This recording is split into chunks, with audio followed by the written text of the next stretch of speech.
Baik, Assalamualaikum warahmatullahi wabarakatuh. Kami dari kelompok 7 ingin mempresentasikan yaitu analisis hubungan indeks literasi masyarakat dengan tingkat penyelesaian pendidikan berdasarkan jenjang pendidikan SMA di Provinsi Indonesia tahun 2022 sampai 2023 mendukung korelasi Sperman Bank. Berikut anggota kelompok dari kami. Next.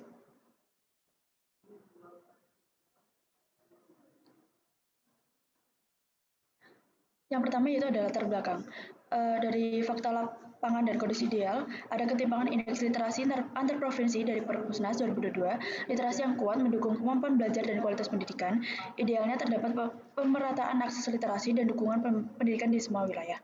Lalu latar belakang dari variasi completion rate SMA itu intinya dari BPS 2023 menunjukkan completion rate SMA tidak merata. Provinsi dengan akses pendidikan lebih baik cenderung memiliki tingkat penyelesaian lebih tinggi. Tantangan sosial ekonomi mempengaruhi capaian pendidikan. Next.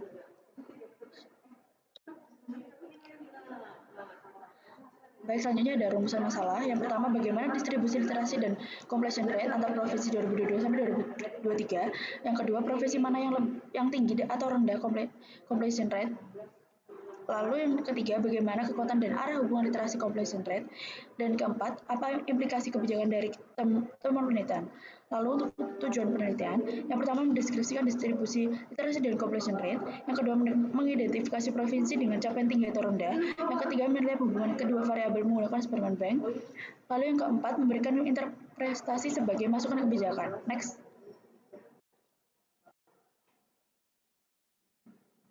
Baik, selanjutnya ada batasan dan asumsi.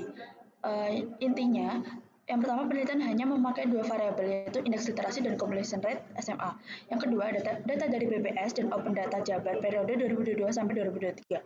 Lalu yang ketiga, analisis terbatas pada korelasi sperm. Ini tidak menilai kausalitas. Yang terakhir, yaitu diasumsikan data valid, konsisten, dan hubungan variabel bersifat monoton. Next.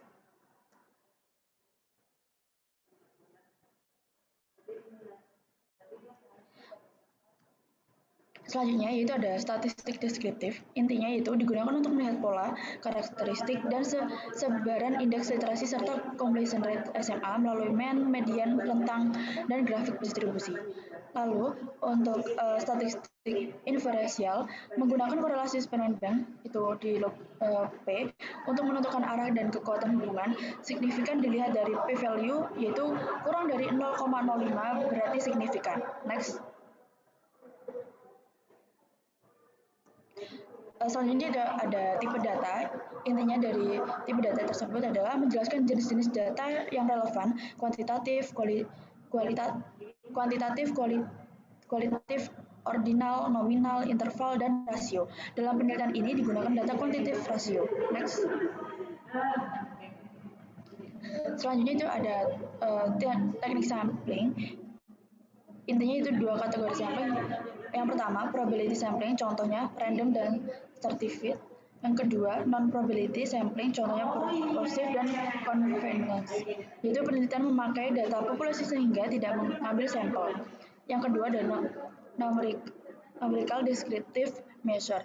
Intinya, merupakan ukuran statistik, yaitu misal, mean, median, dan SD untuk menggambarkan data secara numerik agar pola dan kecenderungan bisa dipahami. Next.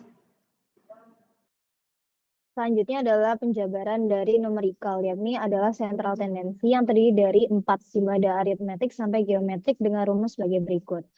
Kemudian adalah quartile dan shape dengan rumus sebagai berikut. Kemudian ada variation, ada range, sampai dengan coefficient of variation. Selanjutnya masuk ke metodologi. Di sini kami menggunakan flowchart penelitian dengan 8 step, dimulai dari identifikasi topik hingga akhirnya merumuskan atau membuat laporan baik itu tertulis maupun presentasi. Kemudian adalah pengumpulan dan juga pengolahan data. Teknik sampling dilakukan dengan menggunakan total 34 provinsi yang dianalisis dengan kualitas data, memastikan bahwa datanya adalah lengkap dan juga valid. Kemudian kami melakukan rekap data dimulai dari tahun 2022 sampai 2023 tentang indeks pembangunan literasi dan juga completion rate high school. Kemudian uji keseragaman data dimulai dari completion rate dengan menggunakan Minitab sebagai berikut. Kemudian untuk yang indeks literasi sebagai berikut. Dilanjut dengan kecukupan data, dinyatakan bahwa data yang indeks literasi ini cukup untuk dianalisis secara statistik. Kemudian untuk completion rate juga sebagai berikut, bahwa datanya sangat cukup. Kemudian untuk uji normalitas, indeks literasi ini menghasilkan bahwa literasi 2022 ini belum memenuhi asumsi normalitas. Namun tahun 2023 sudah memenuhi normalitas. Selanjutnya untuk completion rate, 2023 juga sama, sudah memenuhi, namun 2022 belum memenuhi. Selanjutnya ada pengolahan data manual. Di sini dapat dilihat indeks literasi dan juga completion rate high school ini dilihat dari mean, median, range variance, dan standar deviasinya. Next.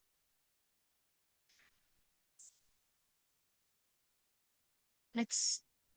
Nah, lalu ini kita menghitung teh hitung yang di sini dilakukan untuk menguji antara similansi hubungan antara variabel yang kita gunakan, yaitu completion rate dan juga indeks literasi. Next.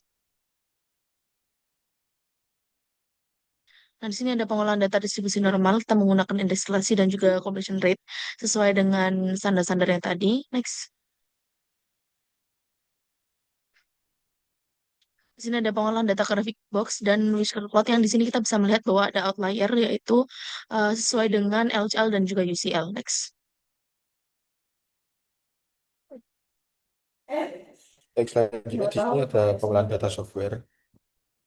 Next.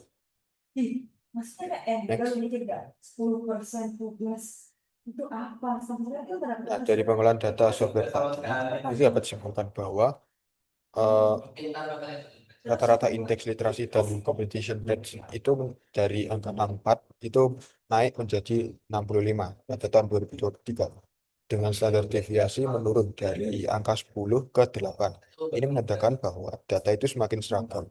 Sweetness negatif juga menunjukkan bahwa distribusi agak cenderung ke kiri dan kurtosis tinggi itu mengindikasikan distribusi tajam. Uji normalitas juga menghasilkan p-value yang bervariasi sehingga data itu ada yang normal dan ada yang tidak. Next. Beda. Selanjutnya kita masuk ke bab analisis dan interpretasi dasar. Nah, di sini itu dapat dilihat ada dua visualisasi data di mana kedua grafik ini menunjukkan pola yang konsisten dengan dengan sebagian besar provinsi itu stabil, namun wilayah timur itu masih tertinggal.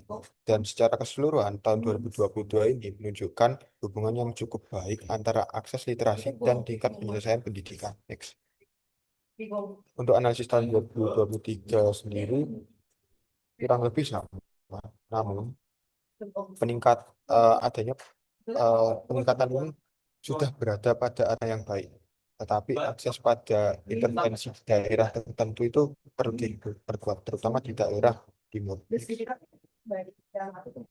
Nah, dari analisis perbandingan tadi, yaitu di 2022 dan 2023, secara keseluruhan, kedua indikator itu menunjukkan hubungan yang baik. Namun beberapa provinsi itu seperti di wilayah timur itu masih perlu menunjukkan perhatian yang lebih lanjut. Next. Nah, di sini ada kesimpulan di mana kesimpulannya adalah indeks registrasi dan completion rate SMA itu meningkat pada tahun 2022 ke 2023. Namun disertai penurunan standar deviasi. Nah, adanya kekuatan hubungan meningkat pada tahun 2023 ini menandakan literasi itu mempunyai kontribusi yang penting terhadap keberhasilan dan juga penyelesaian pendidikan SMA. Nah, saran dari kami itu ada beberapa, yaitu penguatan infrastruktur literasi, pemerataan kualitas pendidikan, kolaborasi pemerintah, perguruan tinggi hingga NGO, lalu ada replikasi praktik baik provinsi berkinerja tinggi, dan juga melakukan monitoring dan melakukan evaluasi yang berkelanjutan. Next. Dan berikut waktu kami. Sekian, terima kasih.